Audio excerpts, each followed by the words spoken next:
ये विश्व प्रकृति, जिससे मानव तथा अन्य समस्त प्राणियों और भौतिक पदार्थों की उत्पत्ति हुई है, एक विशेष नियम से बंधी है। उस नियम के अनुसार ही मानव प्रकृति का भी विकास हुआ है।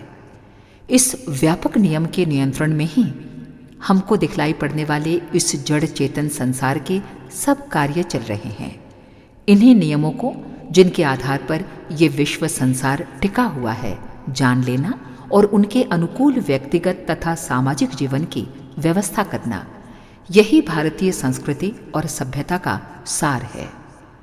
यहाँ की प्राचीन ऋषि मुनियों ने समाज और व्यक्तियों के लिए जो आचरण और कर्तव्य नियत किए हैं, उन सब में इसी गहन तत्व को दृष्टिगोचर रखा गया है। वे जानते थे कि मनुष्य का समस्त जीवन इन्हीं नियमों की एक श्रृंखला के रूप में है, इसलिए उसका कोई भी कार्य इसके विपरीत नहीं होना चाहिए, अन्यथा प्रकृति उसे अवश्य दंड देगी। इसीलिए उन्होंने हमारे छोटे बड़े सभी कर्तव्यों और प्रातःकाल से लेकर शयन काल तक दैनिक कृत्यों को धर्म का रूप दे दिया, जिन पर आचरण करके ही हम सुख और शांति प्राप्त कर सकते हैं। जिस प्रकार हिंदू शास्त्रों में हमारे व्यक्तिगत कृत्यों को धर्म का रूप दिया गया है, उसी प्रकार सामाजिक कार्यों को भी धर्म का अंग बना दिया गया है, जिससे लोग उनके पालन में ढिलाई न करें और उनसे यथोचित प्रेरणा प्राप्त करते रहें। त्योहार, धार्मिक और सामाजिक उत्सव तथा व्रत आदि का विधान वैसे संसार की सभी जातियों और देशों में पाया जाता है। सभी मजहबों के संस्थापकों और आचार्यों ने कुछ ऐसे विशेष दिन नियत कर दिए हैं, जिन पर वे अपने विशेष मनोभावों को प्रकट करने के लिए कुछ विशेष कृत्य करते देखे जाते हैं। दूसरा कारण ये भी है कि अपनी स्वाभाविक प्रवृत्ति के अनुसार मनुष्य सदा एक ही रस में रहना पसंद नहीं करता। अगर वो वर्ष के 365 दिन नित्य प्रति के कार्यों और नियमित व्यवसाय या नौकरी आदि में ही लगा रहे, तो उसके चित्त में अवश्य उद्विग्नता का भाव उत्पन्न हो जाता है। इसलिए ये आवश्यक समझा गया कि उसको बीच बीच में कभी कभी ऐसा अवसर मिलता रहे, जिससे वो अपने जीवन में कुछ नवीनता तथा आमोद प्रमोद का अनुभव कर सके और विश्राम भी पा सके।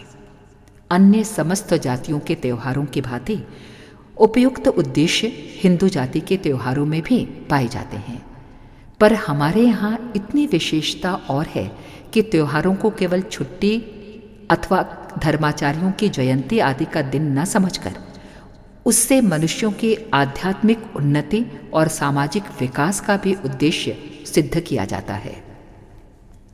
सच पूछा जाए तो हिंदू जाति अपनी प्राचीन सभ्यता और आचार विचार को इतनी शताब्दियों के परिवर्तन के बाद भी जो अभी तक कायम रख सकी है, इसका बहुत कुछ श्रेय इन त्योहारों और उत्सवों को ही है।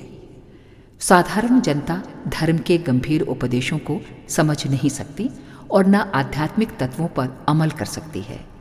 उसको शिक्षा देने और सुमार्ग पर चलाने का एकमात्र मार्ग धार्मिक कथा कहानी श्रवण कराना और मनोरंजन के साथ धार्मिक कृत्यों के करने की विधि बतलाना ही है। ये उद्देश्य त्योहारों और व्रत उत्सव आदि से ही सुगमता पूर्वक सिद्ध हो सकता है। त्योहारों की स्थापना मुख्यतः इन उद्देश्यों को लेकर की गई है। पहला, जनता में जागृति, सद्भावना, ऐक्य, संगठन की वृद्धि करना, लोगों को सुसंस्कृत, शिष्ट और सुयोग्य नागरिक बनाना, उनमें सच्ची सामाजिकता की भावना उत्पन्न करना। दूसरा, किसी विशेष अवसर पर बड़े यज्ञ के लिए, यद्यपि शास्त्रों के मतानुसार यज्ञ शब्द का अर्थ परोपकार के कार्यों के लिए होता है, तथापि वैदिक कालीन पर्वों और उत्सवों में यज्ञ का अर्थ बड़े हवन से ही लिया जाता है। तीसरा, किसी विशेष ऋतु के परिवर्तन या फसल के तैयार होने पर सामाजिक समारोह के रूप में। चौथा, सर्वसाधारण के मनोरंजन और हृदयोल्लास के लिए। पांचवा, किसी युग प्रवर्तक महापुरुष, अद्वितीय कर्मवीर, शूरवीर, प्रणवीर, दानवीर, महान विद्वान, आदर्श प्रतापी की अथवा किसी महान राष्ट्रीय घटना की स्मृति मनाने के निमित्त।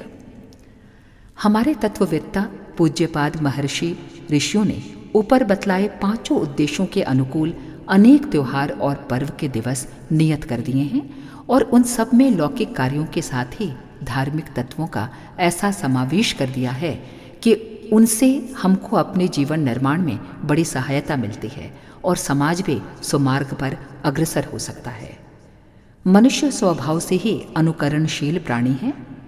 दूसरों को कोई शुभ काम करता देखकर उसके मन में भी वैसा ही काम करने की इच्छा स्वतः उत्पन्न होती है। फिर यदि उस कार्य के करने वाले उसके कुटुंबीजन अथवा पूर्वज हों तो उस कार्य में उसका अनुराग और भी बढ़ जाता है।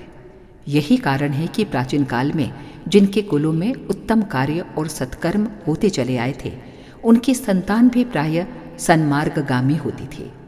इसके विरुद्ध जिनके पूर्व पुरुष बहुत समय से जघन्य आचार वाले या निंदनीय वृत्ति वाले रहे हों, उनकी संतान का सुधार बड़ी कठिनाई से होता था, क्योंकि बालक अधिकांश में अपने बड़ों से ही आचरण सीखते हैं और उसी के ढांचे में ढलते हैं जिसमें उनके पूर्व पुरुष ढले होते हैं। जो बात एक व्यक्ति के संबंध में कही गई है वही समाज के संबंध में भी सत्य है, क्योंकि समाज या जाति व्यक्तियों के समूह का ही नाम है।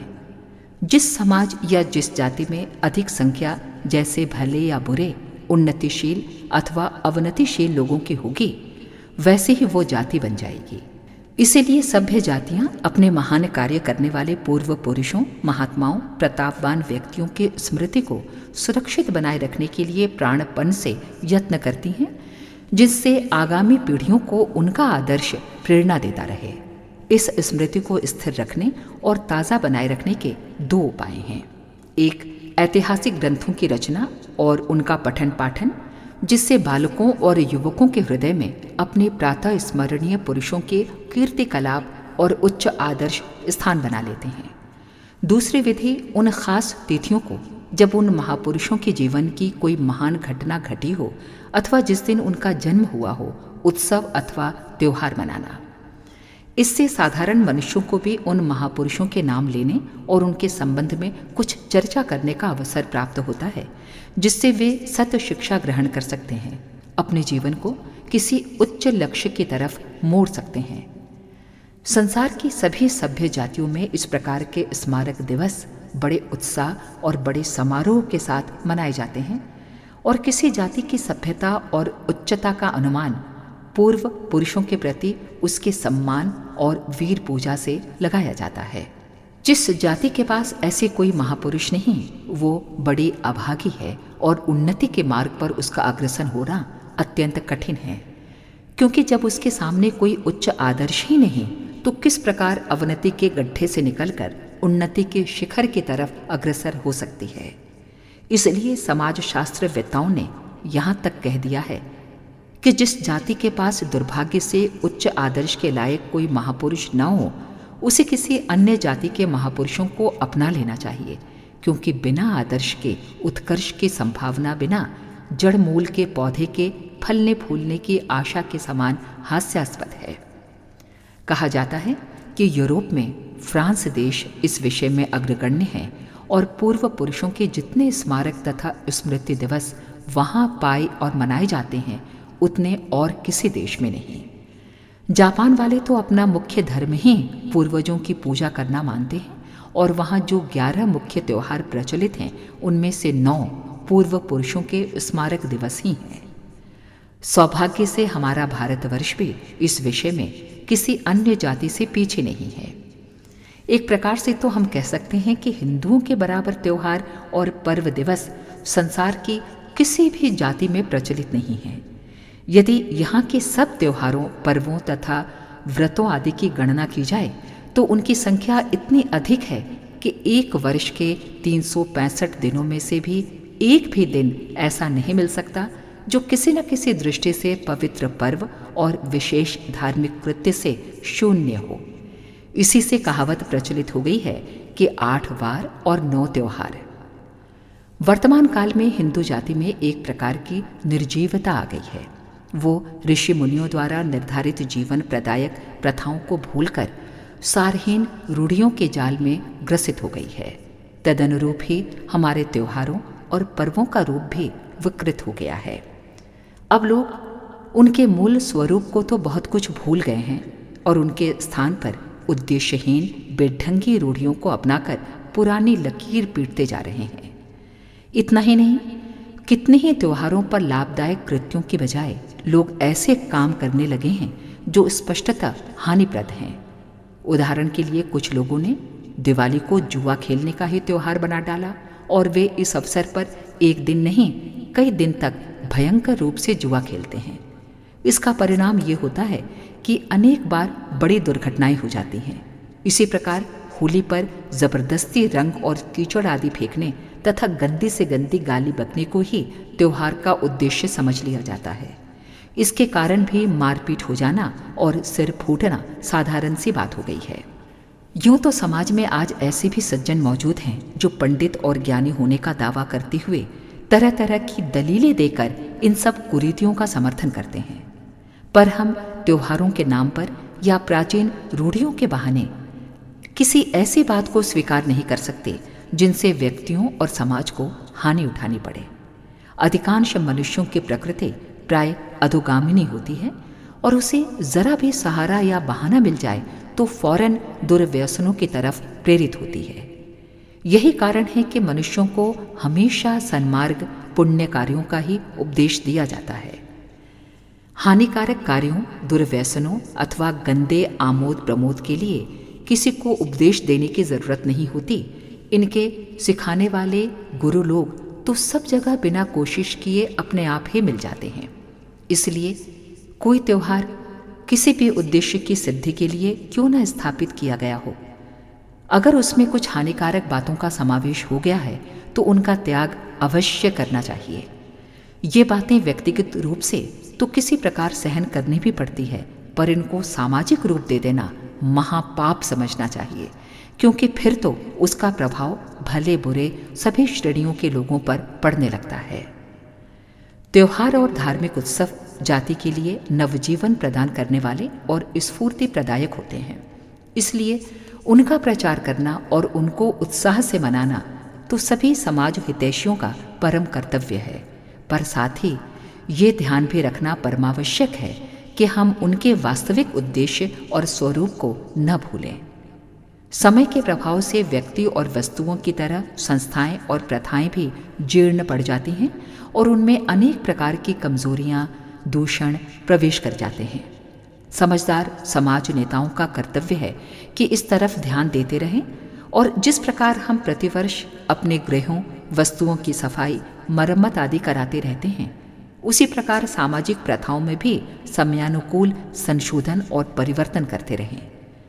प्रत्येक सामाजिक प्रथा, त्योहार या उत्सव आदि को अटल अचल समझ लेना मूर्खता का लक्षण है। हमें इस संबंध में सबसे पहले ये सूत्र याद कर लेना चाहिए कि तमाम प्रथाएं मनुष्यों के लिए बनाई गई हैं, न कि मनुष्य इन प्रथाओं के लिए बनाए गए हैं। जो व्यक्ति ऐसा समझते हैं या कहते हैं कि ये तमाम त्योहार और उनकी पद्धतियां सदा से ऐसी ही चली आई हैं और सदा ऐसी ही रहनी चाहिए, वे विचारशील कदापि नहीं हो सकते।